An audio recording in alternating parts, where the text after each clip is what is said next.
1966 में इसके एक्सपेरिमेंट इसने परफॉर्म किए थे पी प्लांट पे। और यू नो वेरी वेल, आपने रेगुलर क्लासेस में जैसे पढ़ा होगा कि जैसे पी प्लांट के 7 कंट्रास्टिंग कैरेक्टरिस्टिक थे, उनके क्रॉसेस कराए। क्रॉसेस की जो है मैथमेटिकली इसमें जो है इसने डेटा जैसे इंक्लूड की कि कितने प्लांट, किस प्लांट को किस प्लांट के साथ जब क्रॉस कराते हैं तो पहली नस्ल में, पहली जनरेशन में, फर्स्ट जनरेशन में, F1 जनरेशन में कौन सा कैरेक्टरिस्टिक आता है, F1 को F1 से क्रॉस कराएंगे तो F2 जनरेशन मिलती है, तो उसमें वही ट्रेट और कैरेक्टर जो F1 का है वो नेक्स्ट जनरेशन में जाता है, तो उसी किस रेशो में नेक्स्ट जनरेशन में जाता है। देन आगे और भी इसने क्रॉसेस कराए, तो सबकी जो है कैलकुलेशन मैथमेटिकली इनकी जो है प्रूव की। तो इस वजह से इसके मरने के बाद जो है इसके जो है इसे करार दिया गया कि ये जो इसकी जितनी भी इसने लॉस, जैसे इनकी हाइपोथेसिस पहले थी फिर बाद में जैसे वो लॉस बन गए थे, तो उन्होंने जैसे 1901 में 3 डिफरेंट साइंटिस्ट ने इसकी वर्क को जैसे प्रूव किया, जैसे रीडिस्कवर किया कि वाकई मेंडल के जो काम थे या जो पी प्लांट पे इसका वर्क था वो एग्जैक्टली करेक्ट था। इस वजह से then Mendel was popularly known as father of genetics. तो जेनेटिक्स की सबसे पहले एक डेफिनेशन है, study of heredity and variation. Study of heredity and variation. Heredity कहते हैं transmission of characters from one generation to next generation. Transmission of characters from one generation to next generation. एक generation से दूसरी generation में characteristic जो transmit होते हैं, जाहिर है उससे हम कहेंगे स्टडी ऑफ, जैसे ये इनहेरिटेंस, जैसे आमतौर पे कहते हैं जैसे एक parents two of spring, parents two of spring characteristic जो है ट्रांसमिट होते हैं। जब भी कैरेक्टरिस्टिक ट्रांसमिट होते हैं सेक्सुअली रिप्रोड्यूसिंग ऑर्गेनिज्म में, तो उसके रिजल्ट में क्या होता है, थोड़ी सी चेंज, वेरिएशन या तब्दीलियां भी आती हैं, चेंज या तब्दीलियां भी आती हैं। जैसे मेंडल ने देखा कि F1 जनरेशन है, F1 जनरेशन, तो उसके अंदर जैसे कई 7 कंट्रास्टिंग जो कैरेक्टरिस्टिक है, एनी वन जो उसने कोई भी एक लिया, जैसे स्टेम की हाइट का कैरेक्टरिस्टिक लिया तो F1 जनरेशन जैसे टाल एंड डवार्फ प्लांट को क्रॉस कराया तो पहली जनरेशन जैसे टाल की आई, बट टाल टू टाल जब क्रॉस कराया तो उसमें जैसे टाल प्लांट भी आए, डवार्फ भी आए, तो उसने सोचा कि भाई ऐसे जो है ये डवार्फ प्लांट क्यों आए, क्योंकि इनके पेरेंट्स तो टाल थे। तो जाहिर है जो साइंस होती है उसमें रीजनिंग का एक बहुत ही बड़ा जो अमल दखल होता है। जैसे ममता साहब कह रहे थे रीजनिंग टाइप की जो क्वेश्चन है वो मेडिकल में आगे उनकी भी इंपॉर्टेंस होती है। जैसे अगर कोई पर्सन है उसका जैसे ब्लड सैंपल लिया जाता है, टेस्ट तो कर लेते हैं, जैसे इंस्ट्रूमेंट है उसमें कोई भी सैंपल डालेंगे टेस्ट तो आ जाएगी, बट उस टेस्ट की रिजल्ट क्या आई उसके बाद वही एक्सपर्ट्स होते हैं जो रीजनिंग लॉजिकल क्वेश्चन अराइज करते हैं कि भाई ये रेशो कम है, ज्यादा है, मेडिसिन कौन सी होनी चाहिए, कम या, तो इससे हम रीजनिंग कहते हैं। एक्सपेरिमेंट तो जस्ट हर कोई एक जैसे मशीन से, आजकल डिजिटल दौर है, जैसे एक छोटा बच्चा भी अगर उस बटन को प्रेस करता है तो उसकी रिजल्ट तो आ जाती है, बट उसके बाद जो उसकी इंटरप्रिटेशन होती है, रीजनिंग होती है, उसी में से किसी चीज के नतीजे पे जाके हम कंक्लूड करते हैं, पहुंचते हैं कि भाई ये इसको ये हुआ है और ऐसे करेंगे तो इस तरह से वो ठीक होगा। तो रीजनिंग इज नेसेसरी। जितने भी साइंटिफिक रिसर्च होती है, एक्सपेरिमेंटेशन होती है, उसके बाद जो भी उनकी रिजल्ट्स आते हैं, भले एक्सपेरिमेंट परफॉर्म भी हो, रिजल्ट भी आ जाए, पढ़िए रिजल्ट, बट जब तक उसकी एनालिसिस नहीं होती है, उसकी इंटरप्रिटेशन नहीं होती है, उसकी रीजनिंग नहीं होती है, तो हम किसी भी नतीजे पे नहीं पहुंच सकते हैं, यानी कंक्लूड नहीं कर सकते हैं कि इस एक्सपेरिमेंट का नतीजा क्या है। तो इसी तरह से टाल प्लांट क्रॉस करा जाए, पढ़े टाल और डवार्फ प्लांट को क्रॉस कराए, F1 जनरेशन टाल आई।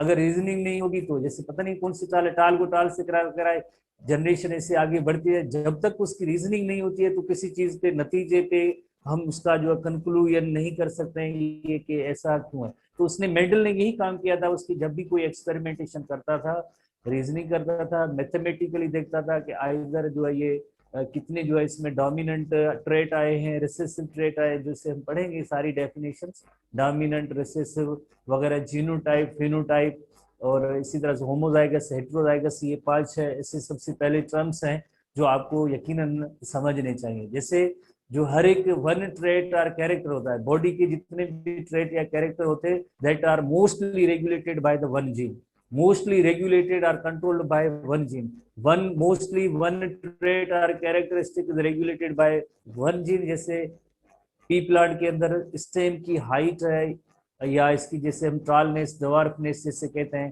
तो उसको रेगुलेट करने का एक जीन होता है। हर एक जीन के दो अल्टरनेटिव फॉर्म्स होते हैं, जिसे हम कहते हैं अलील कहते हैं, उसे हम कहते हैं अलील कहते हैं। और जीन की पोजीशन जो होती है क्रोमोसोम पे वो एक मखसूस होती है, खास जगह पे वो उसकी पोजीशन होती है, जिसे आपने प्रीवियस चैप्टर के अंदर पढ़ा है, उसे हम कहते हैं लोकस कहते हैं।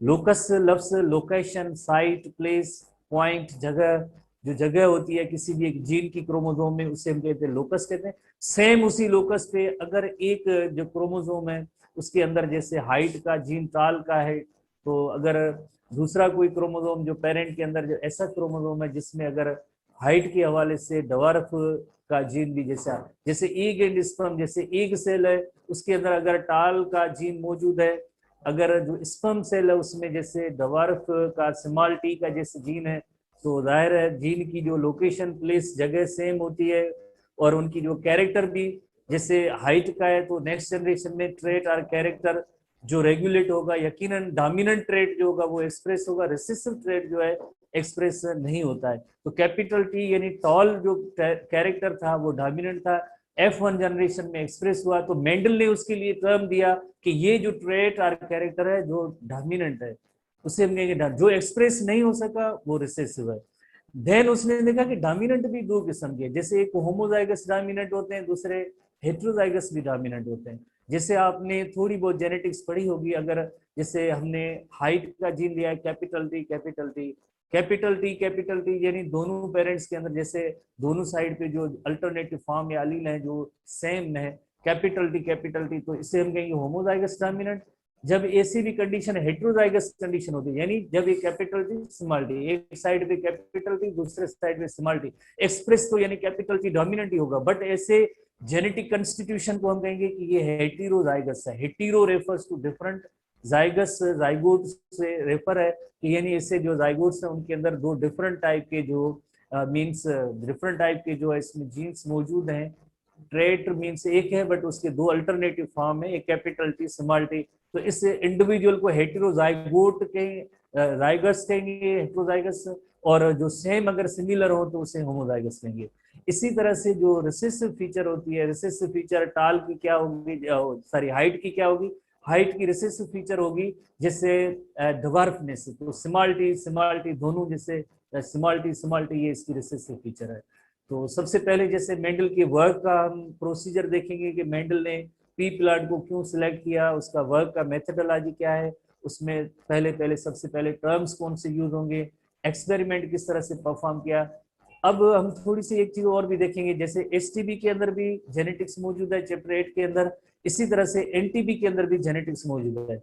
फर्क क्या है, एसटीबी के अंदर जो जेनेटिक्स है बहुत ही सिंपल सी एक जैसे डेफिनेशन है और एक लॉ है, लॉ को जैसे प्रूव किया गया है, कोई भी एक ट्रेट लेके उसकी सबसे parent P generation P1 generation, F1 generation, और देन P2 जनरेशन, P2 की F2 जनरेशन आती है, रेशो हम निकालते हैं आखिर में, जैसे कंक्लूड करते हैं कि इसका जीनोटिपिक रेशो ये है, फिनोटिपिक रेशो है। नई टर्म है, आपके काफी सारे स्टूडेंट में भी उनके लिए नई टर्म होंगे, बट जो वेरी इंटेलिजेंट स्टूडेंट, जो एंट्री टेस्ट के स्टूडेंट है उनके लिए ये कोई इशू नहीं है। तो जीनोटिपिक और फिनोटिपिक रेशो आता है। इसी तरह से जो एसटीबी का जो सिलेबस है वो जरा सिंपल है, बट जो एनटीबी है उसमें नई बात तो आई थिंक बहुत ही कम है, एक दो होंगी तो मैं आपको बताऊंगा कि ये इसमें थोड़ी सी नई चीजें इंक्लूड की गई हैं। बट एनटीबी के अंदर जैसे आप जैसे मेंडल बैठा है और उसमें पॉइंट्स जैसे बता रहे, पॉइंट बता रहा है और हम जैसे सुन रहे हैं, यानी उसकी इंटरप्रिटेशन थी, उसकी जो एनालिसिस थी, जो एक्सपेरिमेंट की, वो उनकी पॉइंट्स को डिस्कस किया कि मेंडल ने ये सोचा, ये किया, इस तरह से कंक्लूड किया, ये हुआ, वो हुआ, इस तरह की पॉइंट्स हैं। इसमें कोई इतनी बिग डिफरेंस कोई भी नहीं है, वेरी सिंपल सी पॉइंट्स हैं, जस्ट उसकी जो एक्सपेरिमेंटेशन थी उसकी जस्ट एक एनालिसिस है जो एनटीबी में रखी गई है। बाकी आप ऐसे ना समझें कि इतने बड़े क्वेश्चन है, डिफिकल्ट क्वेश्चन है, एनटीबी और एसटीबी में कोई इतना ज्यादा फर्क नहीं होगा। तो एनीवे हम स्टार्ट लेते हैं अब जो है ग्रेगर जॉन मेंडल की तस्वीर के बाद, फादर ऑफ जेनेटिक्स के बाद, और बाकी एसटीबी के अंदर जो 3 साइंटिस्ट हैं उनका जो वर्क है, जो रीडिस्कवर करने में 1901 में जो जिन्होंने रीडिस्कवर किया था, उनके नेम्स आप थोड़े देख लेना। और अब हम आते हैं नेक्स्ट, जैसे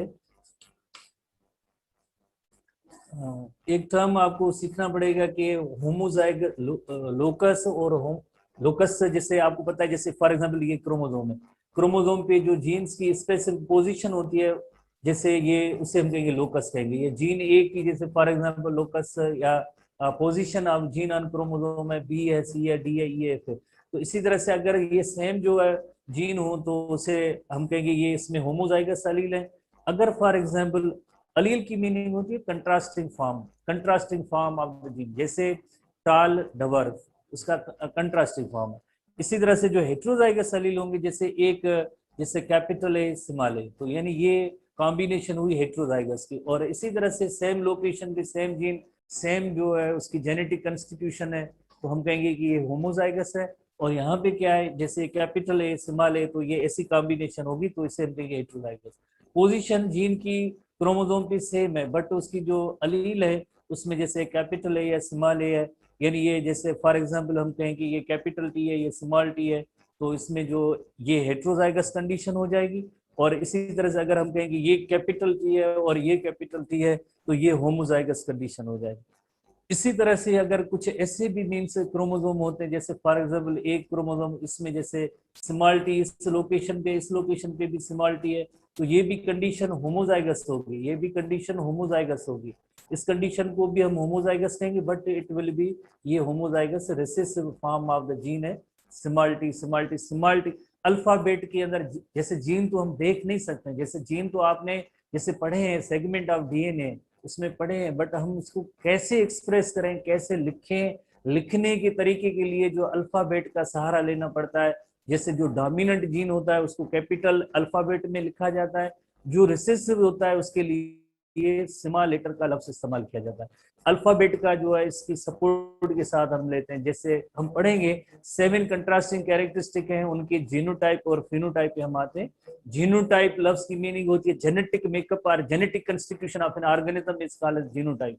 जैसे फॉर एग्जांपल हम मेनी टाइम एक बहुत ही सिंपल सा एग्जांपल लेते हैं, जैसे ये जो अंग्रेज होते हैं, जैसे ब्रिटिश वगैरह, या इस तरह से आपने देखा होगा इनकी स्किन का कलर और उनकी हेयर का कलर, और कंपेयर करें एक अफ्रीकन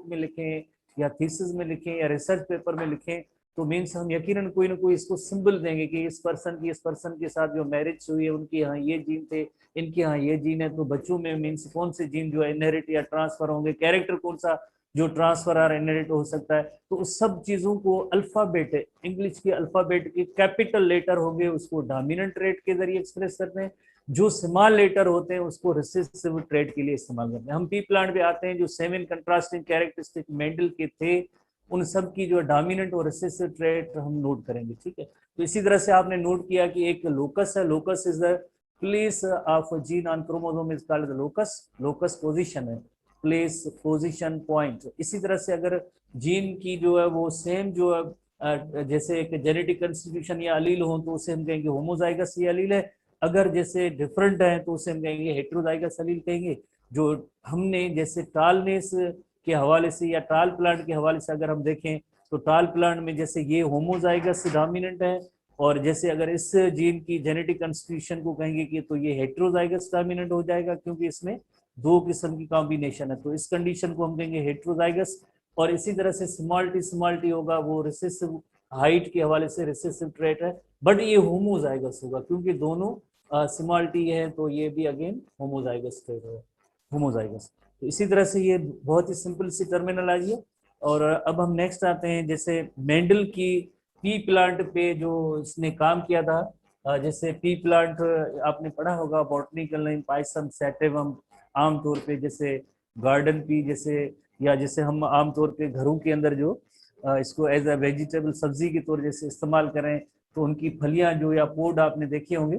तो पेज नंबर एसटीबी का बुक ओपन करेंगे, 184 पेज है, 184 page, choice of experimental material, यानी मेंडल ने ये पी प्लांट को क्यों सिलेक्ट किया, या दूसरे लफ्जों में कुदरत ने इनको एक ऐसे प्लांट की सिलेक्शन कराई जिसमें काफी सारे डिफरेंट मींस ट्रेड थे, कैरेक्टर थे।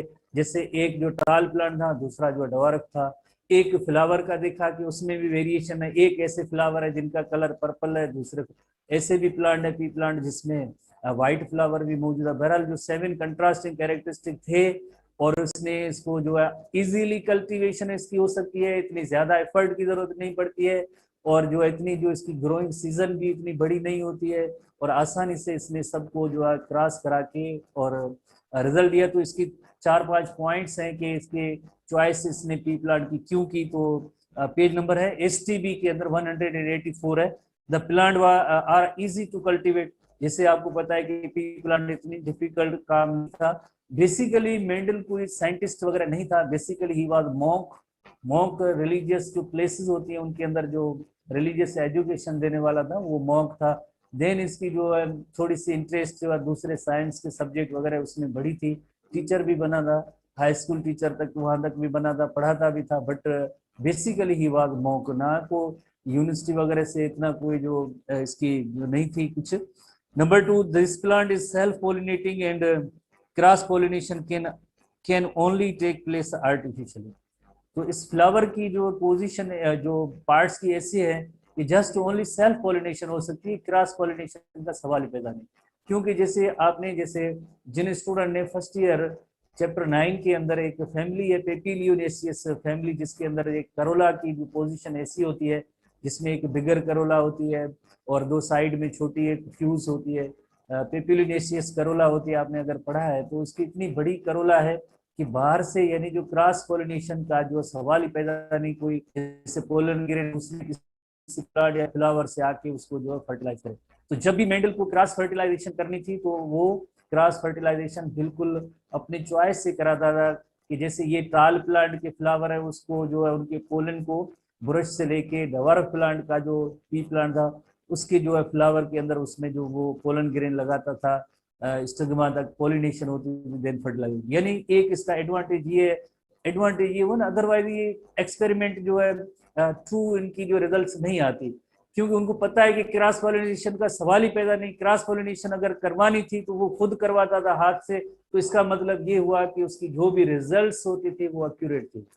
उसने देखा कि प्लांट जो सेल्फ पॉलिनेट है, बाहर से किसी दूसरे ट्रेट वाले जो है उसमें पोलन ग्रेन आएंगे ही नहीं, आएंगे तभी आएंगे जब वो मेंडल ने चाहा कि भाई इस प्लांट के साथ हम हाइब्रिडाइजेशन करा रहे हैं, इसका हम इससे क्रॉस ले रहे हैं तो ही मीन्स पॉसिबल था, अदरवाइज नहीं। जैसे तस्वीर के अंदर जैसे पी प्लांट के साथ खड़ा है, ब्रश लेके खड़ा है, तो यानी ये पोलन ग्रेन एक प्लांट से दूसरे प्लांट तक जो है वो खुद ही करता था।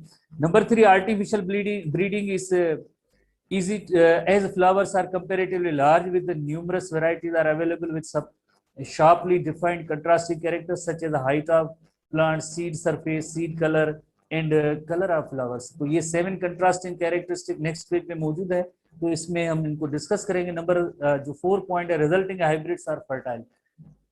तो पी प्लांट की सक्सेस का एक रीजन ये भी है कि जब भी इसने हाइब्रिड बनाए, हाइब्रिड की मीनिंग होती है दो डिफरेंट ट्रेड्स को क्रॉस करा के जो जनरेशन आती है तो उससे हमें हाइब्रिड कहते हैं। जैसे चाल प्लांट को डवार्फ प्लांट के साथ क्रॉस कराया तो F1 पहली जनरेशन निकली, तो उस जनरेशन को इसने कहा कि ये हाइब्रिड है, मिक्सिंग ऑफ टू कैरेक्टर्स है।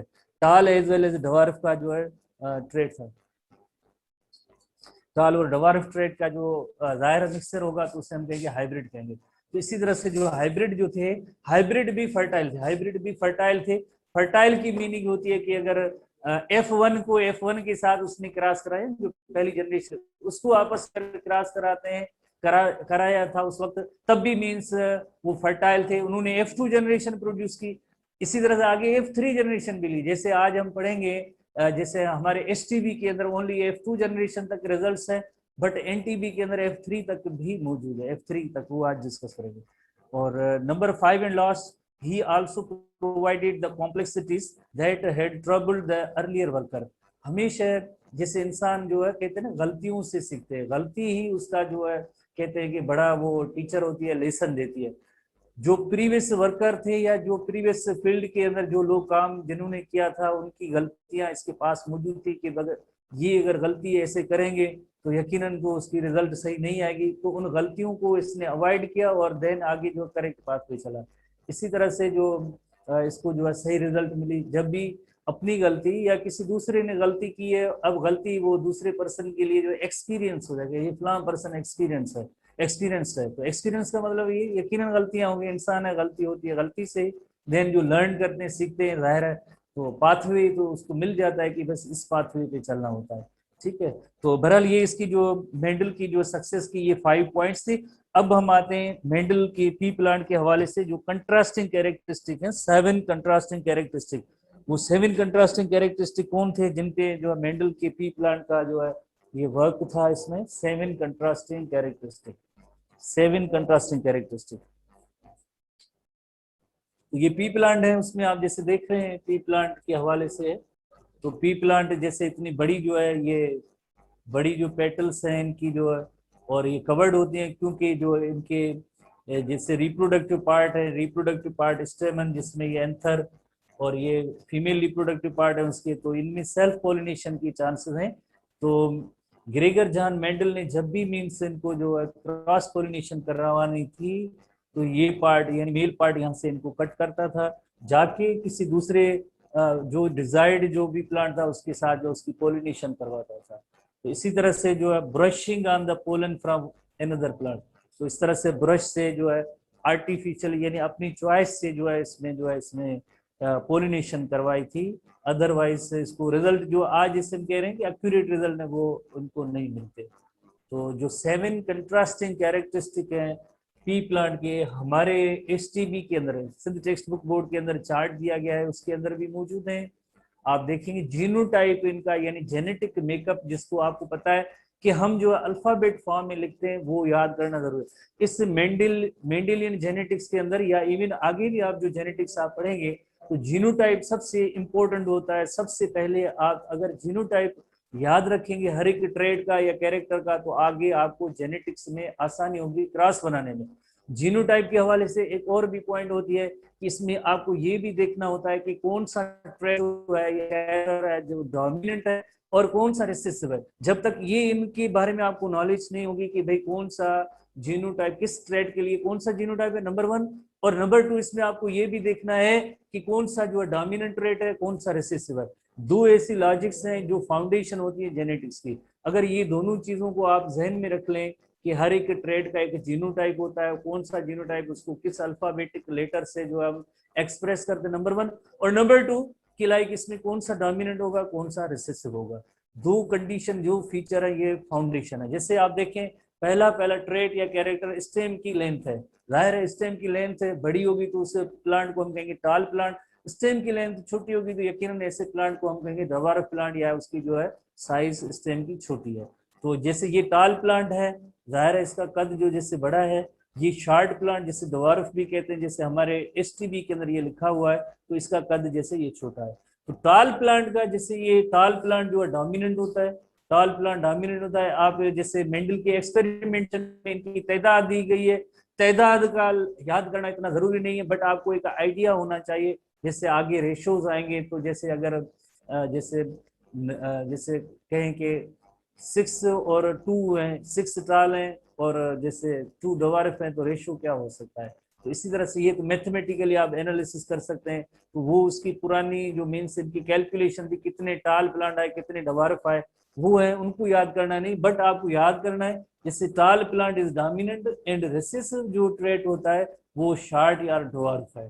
तो हम नोट करेंगे टाल प्लांट का जीनोटाइप क्या है। जीनोटाइप आपको पता है कि हम अल्फाबेट के लेटर से लिखते हैं।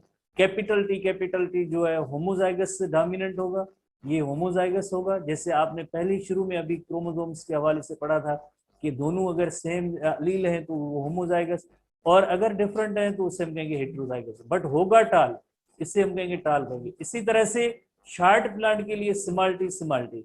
तो ये इसको कैसे पता चला कि ये डोमिनेंट है या रिसेसिव है, उसके लिए भी इसने एक एक्सपेरिमेंट ये किया कि जैसे सबसे पहले अगर एक टाल प्लांट को इसने क्रॉस कराया, क्रॉस की मीनिंग है आर्टिफिशियली टाल प्लांट के जैसे पोलन ग्रेन लेके डवारफ और स्मॉल प्लांट के जो है फ्लावर के साथ उसके ऊपर जो है पोलन ग्रेन रखे, तो जाहिर है उसमें क्या बना होगा, पोलिनेशन होगी, देन फर्टिलाइजेशन होगी, फर्टिलाइजेशन के बाद सीड बना होगा, उनकी सीड को इसने कलेक्ट किया होगा। नेक्स्ट ग्रोइंग सीजन आएगी तो उसमें उसने लिखा था कि भाई ये जो है टाल और डवारफ प्लांट के क्रॉस के वो सीड है। देन उन सीड को जमीन के अंदर लगाया, देन देखा प्लांट की भाई कितना बड़ा हुआ है, इधर टाल हुआ है या डवार्फ हुआ है। तो इतनी मेहनत होती है। आज जैसे हम कह रहे हैं कि टाल को डवार्फ से क्रॉस कराया तो टाल प्लांट आया, तो ये कहने की बात छोटी है। इसका एक्सपेरिमेंट जाहिर है, इसने जो एक्सपेरिमेंट परफॉर्म किए थे, टाल और शार्ट प्लांट को क्रॉस कराते हैं तो हमेशा टाल प्लांट आता है। तो इस वजह से इसने कहा कि टाल इज डोमिनेंट, इस वजह से इसने कहा कि ये टाल प्लांट जो है डोमिनेंट है और शार्ट प्लांट है जो रिसेसिव है।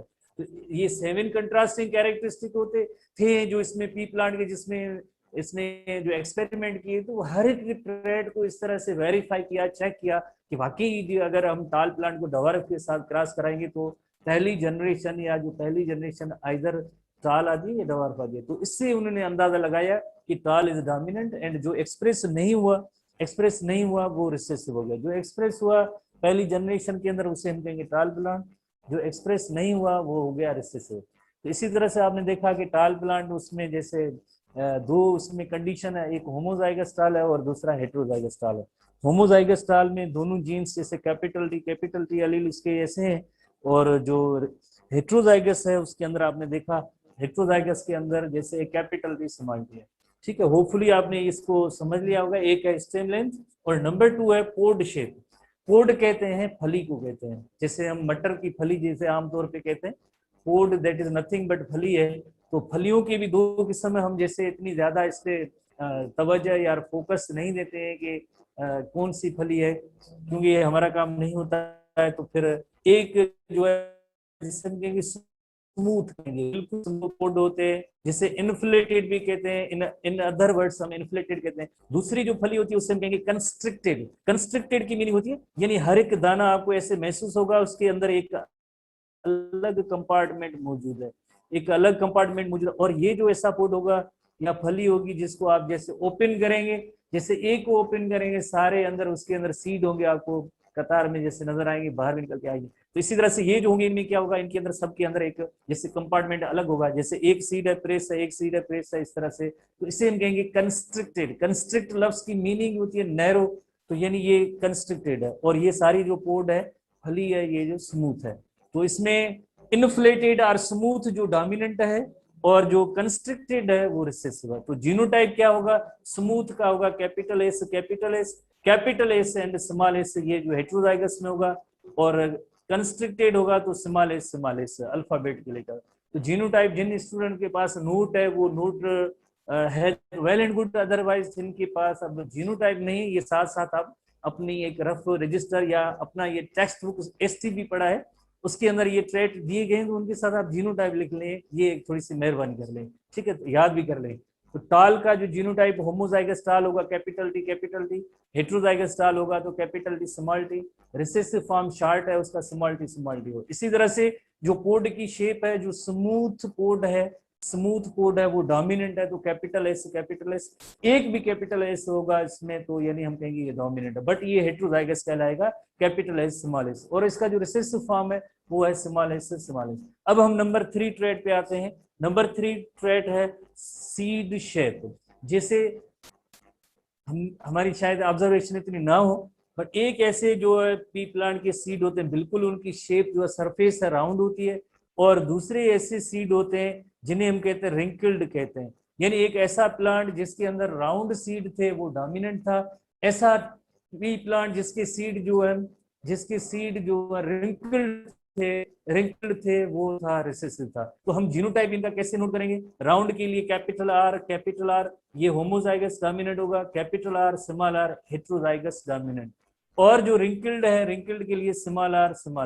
जैसे अगर यहाँ पे हम लिख लें कि ये wrinkled small r, round capital R small r, smooth pod है S capital S small s, tall plant है कैपिटल टी स्मॉल टी, और डवार्फ जो प्लांट है स्मॉल टी, और कंस्ट्रिक्टेड होगा तो इसमें स्मॉल एस होगा। तो होपफुली आपने ये जो है 3 ट्रेट्स के बारे में आपने पढ़ लिया है, नोट कर लिया है। याद करना है, क्या याद करना है कि हर एक ट्रेट उसमें आपको देखना है कि पहले देखना यह है कि कौन सी डोमिनेंट इसमें फीचर या ट्रेट है और कौन सा जो है रिसेसिव है, पहली बात। नंबर 2 इसको साथ में आपको ये भी याद करना है कि कौन सा इसमें डोमिनेंट है, कौन सा रिसेसिव है, कौन सा डोमिनेंट है, कौन सा रिसेसिव है। ठीक है, 3 ट्रेड्स हो गए। अब हम नंबर 4 ट्रेड पे आते हैं। नेक्स्ट नंबर 4 ट्रेड है, number 4 trade that is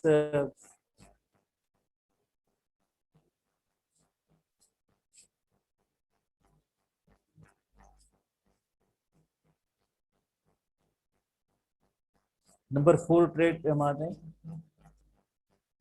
number 4 trade है, 7 ट्रेड्स हैं टोटल पी प्लांट के अंदर। नंबर 4 जो ट्रेड है सीड कलर है। जैसे हम तो जनरली यही ऑब्जर्व यही करते हैं कि जैसे पी प्लांट के जैसे उसकी पोड को या फली को ओपन करते हैं सारे ग्रीन नजर आते हैं, हम जैसे महसूस करते हैं कि सारे जो है मटर जो उसके बीज जो होते हैं ग्रीन होते हैं, बट इसके अंदर 2 ट्रेट होते हैं। सीड कलर जो येलो होता है वो डोमिनेंट होता है, ग्रीन होता है वो रिसेसिव होता है। येलो डोमिनेंट है, ग्रीन रिसेसिव है। तो येलो डोमिनेंट है, डोमिनेंट आपको पता है कि हम उसको कैपिटल फॉर्म में लिखते हैं, ये होमोजाइगस डोमिनेंट हो गया। और हेट्रोजाइगस होगा तो एक capital Y small Y. Heterozygous green है, ग्रीन है, इसका अल्टरनेटिव फॉर्म। अब जैसे हम जी नहीं लिखेंगे, ग्रीन सीड कलर के जी कैपिटल नहीं लिखेंगे, इसी का अल्टरनेटिव फॉर्म होगा। अल्टरनेटिव फॉर्म होगा तो स्मॉल वाई स्मॉल वाई। जैसे ये कैपिटल वाई स्मॉल वाई, इसका अल्टरनेटिव फॉर्म। तो कैपिटल वाई स्मॉल वाई ये हेट्रोजाइगस डोमिनेंट है, कैपिटल वाई होमोजाइगस डोमिनेंट है। और ये जो होमोजाइगस रिसेसिव होमोजाइगस रिसेसिव है स्मॉल वाई। तो सीड कलर जो है वो yellow seed colour is the dominant और green seed colour is recessive.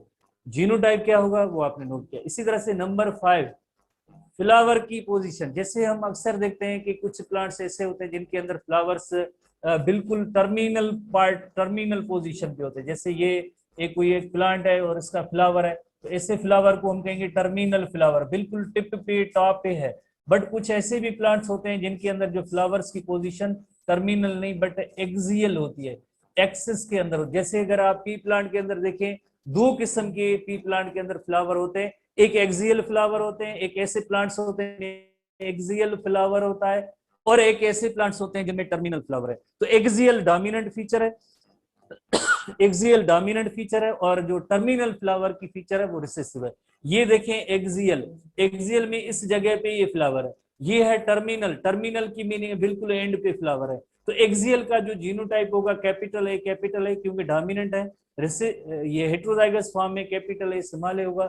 और जो टर्मिनल फ्लावर होगा क्योंकि ये रिसेसिव फीचर है, टर्मिनल फ्लावर रिसेसिव फीचर है, तो स्मॉल ए लिखेंगे। तो इसको स्मॉल ए के जीनोटाइप से लिखेंगे।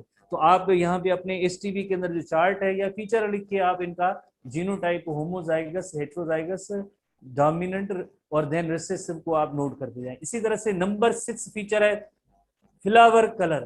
पी प्लांट के अंदर जो फ्लावर कलर है purple colour is dominant, white colour के फ्लावर्स जो है रिसेसिव होते हैं। जैसे देखें ना फ्लावर में भी 2 किस्म की, एक फ्लावर की पोजीशन फ्लावर का कलर, ये 2 अलग ट्रेट है। फ्लावर की पोजीशन फ्लावर का कलर, फ्लावर की पोजीशन फ्लावर का कलर।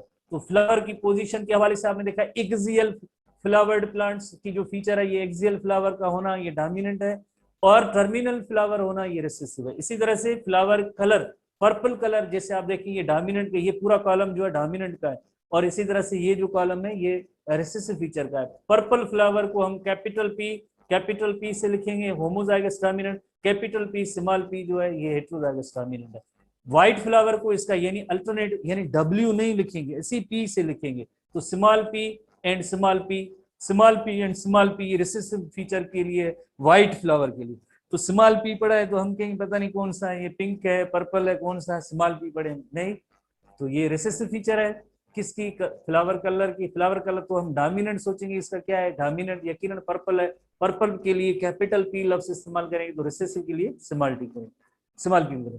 इसी तरह से 7 एंड लास्ट जो फीचर है पी प्लांट के हवाले से कोड कलर का है। कोड कलर यानी फलियों का कलर, मटर की फलियों का कलर। जैसे अक्सर हमारे घरों में जैसे वेजिटेबल फॉर्म ये मटर की फलियां आती हैं, वेजिटेबल फॉर्म में आती हैं, तो आपको पता है हम इनको अज्यूम ये करते हैं कि ये सारी ग्रीन है। जैसे हमने सीड के कलर का भी देखा कि अज्यूम ये करते हैं कि ये ग्रीन है, बट आप देखें ये ग्रीन नहीं, बट इसके साथ साथ जैसे आप देखें येलो भी है। जो ग्रीन पोड है ये डोमिनेंट है, येलो पोड है वो रिसेसिव होती है। ग्रीन पोड है डोमिनेंट है तो यानी कैपिटल जी हम इससे लिखेंगे, कैपिटल जी स्मॉल जी हेट्रोजाइगस होगा डोमिनेंट। बट ये येलो है तो हम कैपिटल आर स्मॉल वाई नहीं लिखेंगे, इसी का अल्टरनेटिव फॉर्म तो यानी स्मॉल जी और small G, small G and small G yellow code colour है, और इसी तरह से capital G green code colour, और ये भी ग्रीन कोड है बट ये हेटेरोजाइगस फॉर्म है। होपफुली आपने ये जो फंडामेंटल्स हैं जेनेटिक्स की, मेंडेलियन जेनेटिक्स की, ये 7 कंट्रास्टिंग कैरेक्टर क्रॉसेस, ये आगे की बात है। सबसे पहले जैसे आपको इनकी जीनोटाइप याद होने चाहिए, नंबर 2 होमोजाइगस हेटेरोजाइगस, हेक्टर, ये भी इस टेबुलेटेड चार्ट को आप बिल्कुल फिंगर टिप्स पे आपको हर वक्त याद होने चाहिए। जैसे अगर कोई पर्सन जैसे आपसे सवाल भी करे, कोई टेस्ट में भी सवाल आए, तो मीन्स आप डायरेक्ट जवाब दे, उसकी इतनी प्रैक्टिस करें कि आप इनको डायरेक्ट जवाब दे सकें। जैसे अगर आपसे पूछा जाए टॉल प्लांट को डवार्फ के साथ क्रॉस कराया जाए तो रिजल्ट क्या आएगी, F1 जनरेशन हो प्योर ब्रीडिंग। कौन से प्लांट हो, प्योर ब्रीडिंग हो। प्योर ब्रीडिंग की मीनिंग क्या होगी, यानी कैपिटल डी ये प्योर ब्रीडिंग है, स्मॉल टी ये भी प्योर ब्रीडिंग है। प्योर ब्रीडिंग का मतलब होता है पहले प्योर ब्रीडिंग, जैसे कैपिटल टी वाले प्लांट को जब कैपिटल टी वाले प्लांट के साथ क्रॉस कराएंगे तो यकीनन क्या आएगा जवाब, F1 कैपिटल टी। तो ऐसे प्लांट को हम कहेंगे प्योर ब्रीडिंग। जैसे स्मॉल टी वाले प्लांट को स्मॉल टी वाले प्लांट के साथ क्रॉस कराएंगे तो यकीनन F1 जनरेशन क्या आएगी, स्मॉल टी आएगी। तो स्मॉल टी उनकी F1 जनरेशन, पेरेंट उनका जीनोटाइप सेम, ट्रेड सेम। तो ऐसे प्लांट्स के लिए लफ्ज इस्तेमाल किया जाएगा प्योर ब्रीडिंग, ये प्योर ब्रीडिंग प्लांट्स हैं। ठीक है, आई बात समझ में। तो एनीवे तो ये सारी जो पॉइंट्स आपको फिंगर प्रिंट्स पे और फिंगर टिप्स पे जो है ना याद है, फिंगर टिप्स पे आपको याद होनी चाहिए। 7 कंट्रास्टिंग कैरेक्टरिस्टिक, दोबारा आते हैं हम इसको एक बार और भी देखते हैं। वाई, बिकॉज ये जो फाउंडेशन है, पूरी फाउंडेशन है जेनेटिक्स के हवाले से, पूरी फाउंडेशन है। इसी से आप जो आगे लर्न करेंगे, सीखेंगे, जब तक ये जो चीजें आपको समझ में नहीं आएंगी तो आगे जेनेटिक्स भी नहीं समझ में आएगी। फाउंडेशन इनको समझना ट्रेड को ये जरूरी होता है। जैसे मेंडल के एक्सपेरिमेंट के 7 कंट्रास्टिंग कैरेक्टरिस्टिक थे। नंबर 1 जो है स्टेम लेंथ, नंबर 2 पोड शेप, नंबर 3 जैसे जिसकी हाइट जैसे बड़ी है या हाइट छोटी है। हाइट बड़ी है तो ये डोमिनेंट ट्रेट है, हाइट छोटी है तो ये रिसेसिव ट्रेट है। इसका मतलब है जब कैपिटल टी वाले यानी इसे टॉल प्लांट को शॉर्ट प्लांट की यकीनन पहली जनरेशन आएगी वो टॉल प्लांट की आएगी।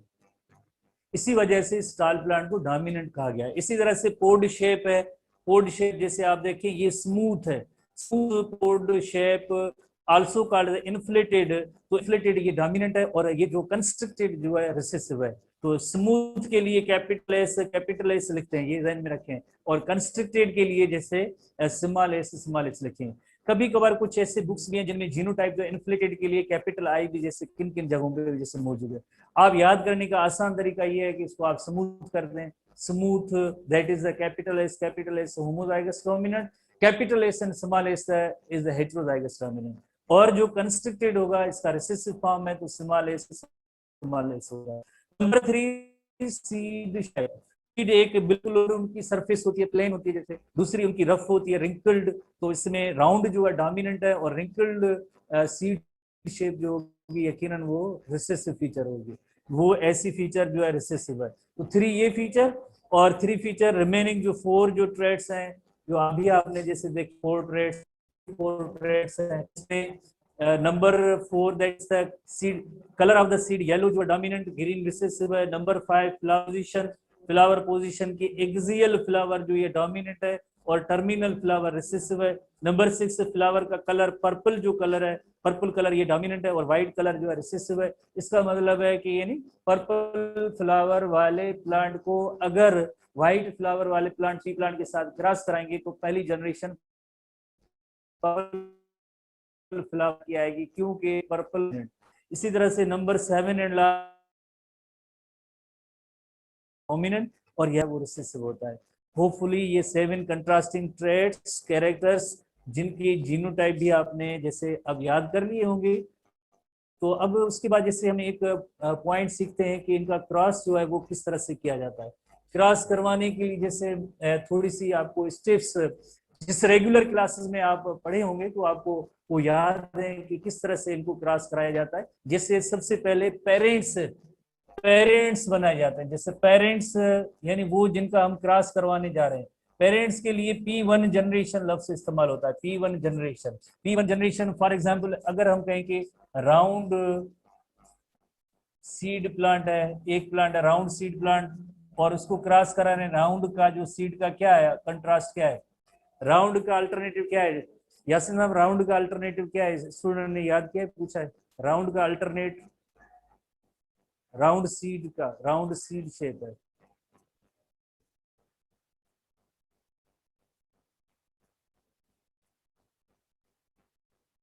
रिंकल्ड, एग्जैक्टली आप बिल्कुल सही समझे हैं, आपको याद भी है, तो यही आपसे पूछना था कि ऐसी जो पॉइंट्स है फिंगर टिप्स पे आपको याद होनी चाहिए। राउंड सीड, रिंकल्ड सीड, इसका आपस में क्रॉस कराए। उसके बाद जो क्या होता है सेकेंड स्टेज में, सेकेंड स्टेज में जीनोटाइप नोट करना होगा। जो आपको मैंने बोला था कि आपको जीनोटाइप याद करना है, तो जीनोटाइप पेरेंट्स के बाद सेकेंड स्टेज में जीनोटाइप हमें लिखने होते हैं कि इनकी जीनोटाइप क्या है। जीनोटाइप जैसे राउंड सीड पहले पहले सबसे पहले प्योर ब्रीडिंग होते हैं ना, तो हम इसका जीनोटाइप हमने अभी पढ़ा है कि कैपिटल आर है। इसी तरह से जो रिंकल्ड सीड है, जैसे फॉर एग्जांपल रिंकल्ड सीड है, रिंकल्ड सीड में जैसे हम कहेंगे ये स्मॉल आर और ये स्मॉल आर है रिंकल्ड सीड का। उसके बाद हम जैसे देखेंगे थर्ड स्टेप के अंदर इसके गैमीट्स हम नोट करेंगे कि इनमें पॉसिबल कौन से गैमीट्स बनेंगे। तो गैमीट्स ऐसे होंगे जैसे कैपिटल आर पढ़ा है, तो इसका जो गैमीट आपको पता है कि ये जो है कोई एक इसमें आएगा, अलील आएगा, तो कैपिटल आर अलग हो जाएंगे। इसी तरह से स्मॉल आर भी अलग हो जाएंगे, ये स्मॉल आर और स्मॉल आर भी अलग हो जाएंगे। तो ये हुई गैमीट्स। गैमीट्स के बाद नेक्स्ट स्टेप होता है, नेक्स्ट स्टेप को हम कहते हैं F1 जनरेशन। F1 जनरेशन यानी पहली जनरेशन, जैसे पेरेंट्स में से जो पहली जनरेशन।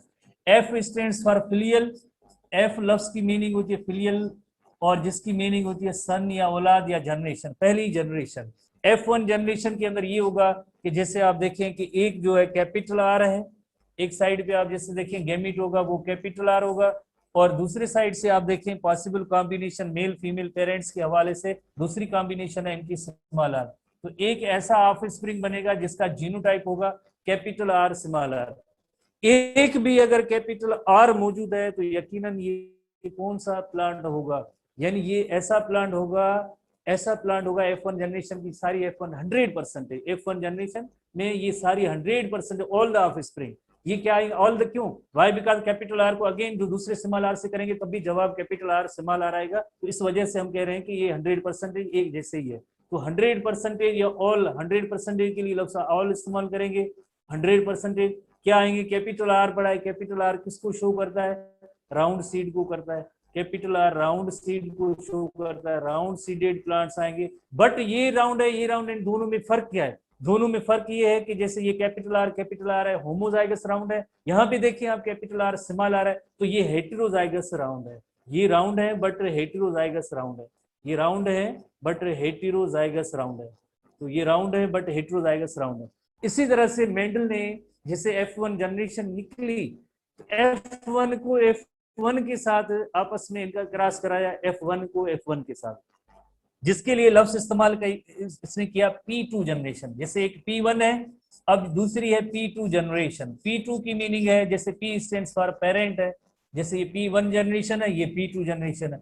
P2 जनरेशन में क्या होगा, इसमें F1 को F1 के साथ इसने क्रॉस कराया। F1 जनरेशन में क्या मिली थी, F1 जनरेशन का आप देखिए जीनोटाइप क्या है, F1 जनरेशन का जीनोटाइप जो है, genotype of F1 generation, genotype of F1 generation है कैपिटल आर स्मॉल आर और capital R small R. F1 generation का जो जीनोटाइप है वो कैपिटल आर स्मॉल आर है और कैपिटल आर स्मॉल आर है। F1 जनरेशन का genotype capital R small R है, कैपिटल आर स्मॉल आर है, कैपिटल आर स्मॉल आर।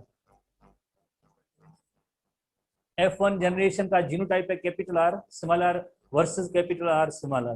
तो उसके बाद नेक्स्ट स्टेप क्या होगा, जैसे जीनोटाइप के बाद आपको पता है कि गैमीट्स, नेक्स्ट स्टेप में जो है गैमीट्स जो हम ऐड करते हैं कि इसमें कौन से पॉसिबल गैमीट्स बनेंगे। तो गैमीट्स के हवाले से आप देखें, गैमीट्स एक ऐसे गैमीट्स बनेंगे जिसमें एक कैपिटल आर होगा, जैसे ये कैपिटल आर का गैमीट और इस साइड पे ये कैपिटल आर का गैमीट। इसी तरह से जो दूसरा जो गैमीट बनेगा, दूसरा गैमीट जो होगा वो स्मॉल आर का और यहाँ पे भी स्मॉल आर का। कैपिटल आर, स्मॉल आर, ये अलग अलग हो जाते हैं at the time of gamete formation. हर एक अलील जो इसका जो अलग हो गया। उसके बाद एक जैसे एसटीबी में टर्म नहीं है, पुनेट्स स्क्वायर। पुनेट एक पर्सन का नेम था, पुनेट्स स्क्वायर। उसमें इनको अलील को पॉसिबल को रख के एक टेबुलेटेड जैसे चार्ट जो होता है उसके अंदर इन गैमीट्स को रख के हम उनकी पॉसिबल कॉम्बिनेशन क्या हो सकती है, उससे हम इनकी जेनेटिक क्रॉस के रिजल्ट जो कंक्लूड करते हैं, तो इस स्क्वायर को हम कहेंगे पुनेट्स स्क्वायर कहेंगे। इस स्क्वायर को हम कहेंगे पुनेट्स स्क्वायर। तो पुनेट्स स्क्वायर के अंदर इसको जो है इनके गैमीट्स को रखा गया पुनेट्स स्क्वायर। जैसे अभी हम जैसे पुनेट्स स्क्वायर जो इसका बनाते हैं, जो F2 जनरेशन है, पुनेट्स स्क्वायर,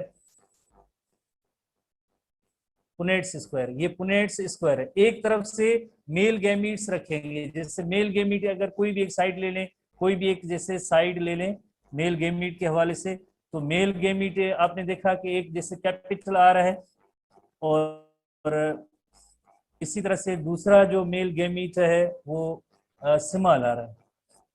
तो ये मेल गैमीट्स हैं, और इसी तरह से दूसरी साइड पे ये फीमेल गैमीट्स हैं। एक साइड पे मेल गैमीट, जैसे ये मेल गैमीट हैं, ये सारे मेल गैमीट्स हैं, और ये जो गैमीट्स हैं ये सारे जो है फीमेल गैमीट्स हैं, ये सारे फीमेल गैमीट हैं। तो अब इनकी जब कॉम्बिनेशन होगी, पॉसिबल कॉम्बिनेशन, तो आप जैसे देखें कैपिटल आर पहली कॉम्बिनेशन ये हो सकती है। दूसरी कॉम्बिनेशन में देखें कैपिटल आर और ये स्मॉल आर होगा। इसी तरह से तीसरी कॉम्बिनेशन में भी आप जैसे देखें, तीसरी कॉम्बिनेशन में भी जैसे एक होगा कैपिटल आर, दूसरा होगा स्मॉल आर, और जो चौथी और आखिरी कॉम्बिनेशन होगी उसमें जैसे स्मॉल आर और स्मॉल आर होगा। कलर से आपको बताया है कि यानी कौन सा गैमीट कहाँ से आया है, इससे आप अंदाजा करेंगे कि ये कैसे पॉसिबल कॉम्बिनेशन हुई है।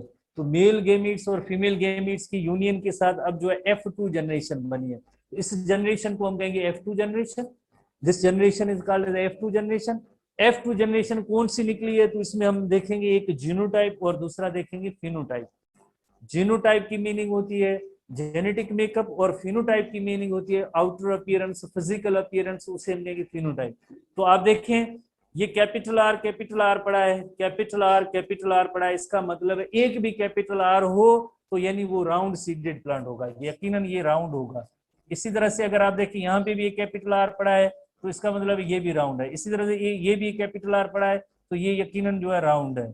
इसी तरह से दो स्मॉल आर हैं, जैसे जीनोटाइप आपने पढ़े हैं, जो आपने याद भी कर लिए हैं, दो राउंड जैसे पढ़े हैं, तो दो राउंड स्मॉल आर पढ़े हैं, दो स्मॉल आर पढ़े हैं, तो इसका मतलब है ये रिंकल सीड होगा, ये रिंकल हो। तो कितने राउंड सीड के प्लांट आए, कितने रिंकल्ड के आए? 3 राउंड सीड के प्लांट्स आए और एक जो रिंकल का आया। तो F2 जनरेशन का जो रेशो है ये F2 जनरेशन है। इस जनरेशन को कहेंगे F2। जैसे पहले आपने F1 देखा, अब ये जो F2 जनरेशन है। F2 जनरेशन के पेरेंट्स कौन थे? P1 और P1। P1 को आपस में क्रॉस कराया तो F2 जनरेशन निकली है। तो F2 जनरेशन के अंदर फिनोटिपिक रेशो, एक रेशो होता है जिसे हम कहते हैं फिनोटिपिक रेशो, यानी आउटर अपीयरेंस के हवाले से फिनोटिपिक रेशो। अगर आप देखें फिनोटिपिक रेशो 3 जो उसमें राउंड है और एक जो है रिंकल है, राउंड जो है 3 है और एक रिंकल है, तो हम कहेंगे 3:1, 3 रिंकल 1 होगा। तो अगर इसी को अगर हम कहें ये जो फिनोटिपिक रेशो है 3:1 है, और अगर हम इसका जीनोटिपिक रेशो देखें, जीनोटिपिक रेशो यानी जेनेटिक मेकअप वो क्या है, जीनोटिपिक रेशो जो होता है वो होता है 1:2:1। 1 किसको शो कर रहा है? 1 जो शो कर रहा है कि यानी कैपिटल आर वाले ऐसे 1 एक इसमें है। इसी तरह से जो 2 किसको शो कर रहा है? 2 ऐसे जो ऐसी जेनेटिक जो कॉन्स्टिट्यूशन है या जेनेटिक मेकअप है जिसमें एक कैपिटल आर है और एक स्मॉल आर है। इसी तरह से ये 1 किसको शो कर रहा है? ये 1 शो कर रहा है स्मॉल आर को। तो जीनोटिपिक रेशो हुआ 1:2:1, और फिनोटिपिक जो रेशो हुआ वो फिनोटिपिक रेशो हुआ 3:1 हुआ। जीनोटिपिक आखिर में जैसे इनके रिजल्ट्स कंक्लूड करनी होती है तो genotypic ratio phenotypic ratio note करते हैं। जैसे जीनोटाइप की मीनिंग होती है, जीनोटाइप लफ्ज की मीनिंग होती है genetic makeup. Genotype means genetic makeup, genetic constitution.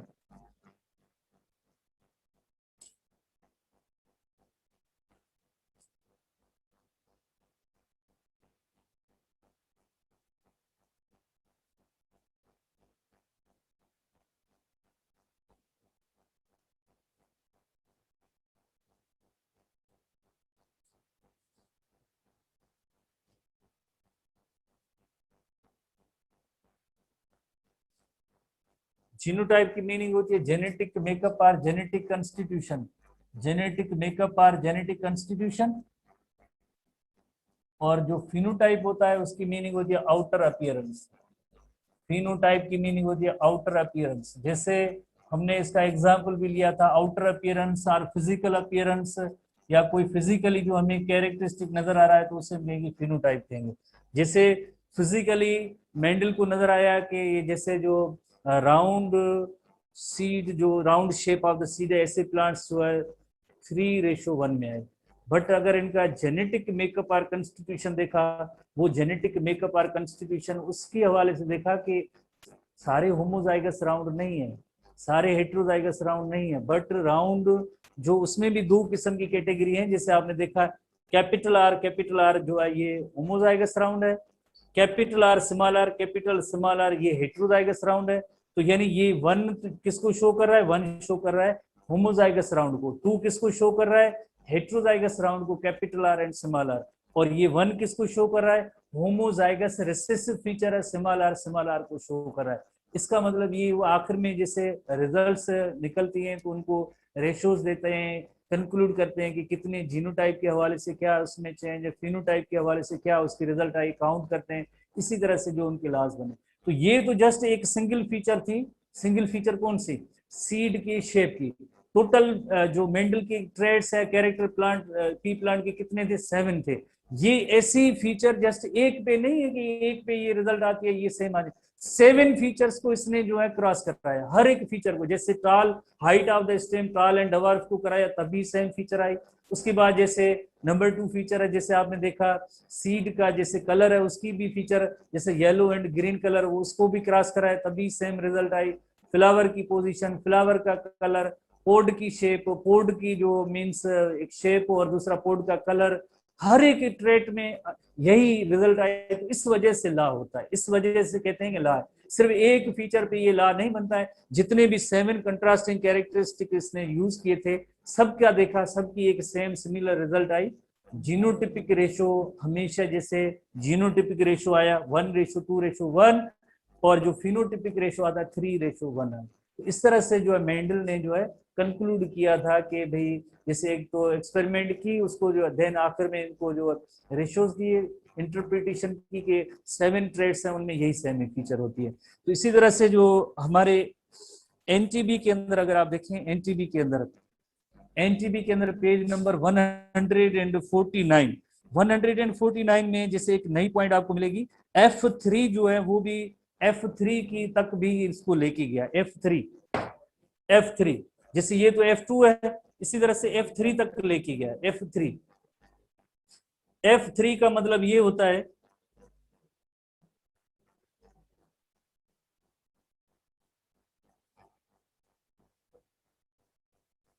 F3, जैसे यही सेम डायग्राम हमारे एसटीबी में मौजूद है। F3 का मतलब है F3, जैसे F2 जनरेशन आई, अब उसमें से आगे F3 जनरेशन लेनी है। F3 का मतलब जैसे आपको पता है कि F1 क्या थी, यानी कैपिटल आर स्मॉल आर, उसको आपस में सेल्फ जो है उनको फर्टिलाइजेशन पोलिनेशन कराई, फर्टिलाइजेशन हुई।